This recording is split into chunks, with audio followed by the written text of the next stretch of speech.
Seja muito bem-vindo ao estudo da Palavra de Deus, você que está aí num pequeno grupo, numa classe bíblica, entre amigos, para aprender mais de Deus e de sua vontade. Você é muito bem-vindo. Hoje vamos aprender um pouquinho mais a respeito da oração e da missão da Igreja de Deus. Você sabia que antes de ascender definitivamente aos céus, Jesus nos deixou uma sagrada missão? Eu queria ler com você essa missão. Ela aparece aqui em Mateus capítulo 28, versos 19 e 20. Ide, portanto, fazei discípulos de todas as nações, batizando-os em nome do Pai, do Filho e do Espírito Santo, e ensinando-os a guardar todas as coisas que vos tenho ordenado. E eis que estou convosco todos os dias até a consumação dos séculos. Sabe qual foi a missão dada por Cristo nesse texto? Irmos, fazermos discípulos, pregar o Evangelho. As profecias do livro de Apocalipse destacam claramente que a missão da Igreja de Deus no tempo do fim, o remanescente, será pregar as 3 mensagens angélicas, como aparece em Apocalipse capítulo 14, versículos 6 a 12. E para o cumprimento dessa sagrada missão, Deus deixou para mim e para você dons espirituais. Paulo descreve a função dos dons espirituais e o resultado do seu uso. Eu queria ler com você um pouquinho sobre isso aqui no livro de Efésios, na carta de Paulo aos Efésios.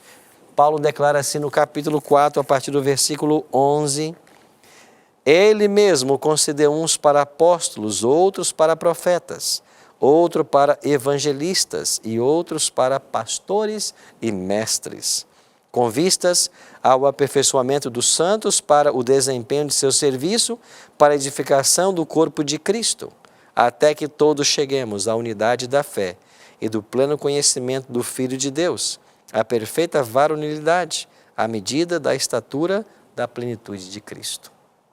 Interessante. Deus nos deu uma missão. E tão certo como há um lugar para você no céu, há um lugar para você aqui na terra, para trabalhar em prol do seu semelhante, para desenvolver seus dons e para fazer avançar o reino de Deus. A missão dada à igreja é uma missão dada para mim e para você hoje. Aqueles que aceitam o convite de Cristo para tornarem seus seguidores devem estender agora esse convite a outros. Aquele que bebeu da graça de Cristo deve oferecer a outros. É por isso que lá em Mateus capítulo 10, verso 8, 9 e 10, no verso 8 em especial, Jesus declara, de graça recebestes, de graças dai. Agora, como você pode ajudar no cumprimento da missão da igreja? Deus, para isso, nos dotou de dons. E se nós olharmos as listas paulinas a respeito dos dons espirituais, que aparecem em 1 Coríntios capítulo 12, Romanos 12 e aqui em Efésios 4, você vai perceber que existem cerca de 30 dons espirituais listados por Paulo. É claro que esta lista não é exaustiva. Então, aonde houver necessidade de dons, Deus vai levantar esses dons para a edificação da sua igreja, até que todos os membros atinjam o objetivo final, que é a medida da estatura da plenitude de Cristo.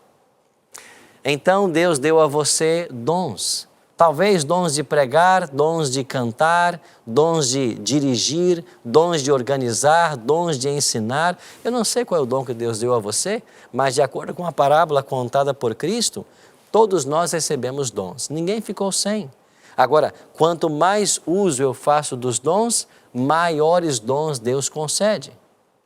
E Paulo nos estimula a buscar com zelo os melhores dons, mas principalmente que profetizeis. Dom de profecia? O que é isso? Bom, você sabe que na realidade o dom de profecia é o fato de você ser a voz de Deus, porque a palavra profeta quer dizer isso, o porta-voz de Deus. Então é você ser um instrumento de Deus para o ensino da palavra. É assim que você pratica esse dom. E ao levar esse conhecimento da palavra de Deus para as pessoas, há um ingrediente que não pode ser dispensado. É a oração.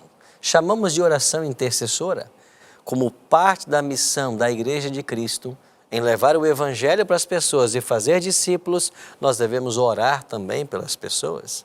De fato, Jesus deixou para mim e para você uma oração modelo.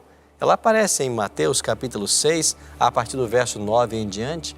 Jesus nos ensinou a orar por necessidades temporais e espirituais. Jesus nos ensinou na oração o perdão. Mas a coisa fundamental que nós precisamos entender é que não haverá nenhuma conversão, nenhuma decisão por Cristo, a menos que nós oremos pelas pessoas.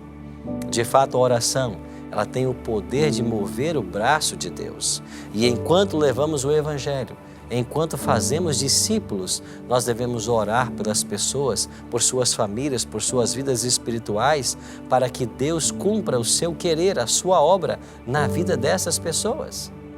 Agora, a oração é um elemento muito especial. E você sabe que Deus pode responder a oração de 3 formas. Ele pode dizer sim, pode dizer não, ou pode dizer espere um pouco. Porque às vezes nós mesmos não sabemos pedir o que é correto, mas Deus é tão bondoso que vai nos dar a bênção no tempo desejado. Um outro detalhe, quando nós oramos, nós envolvemos as 3 pessoas da Trindade. Sabe por quê? Porque Jesus nos ensinou a orar a Deus.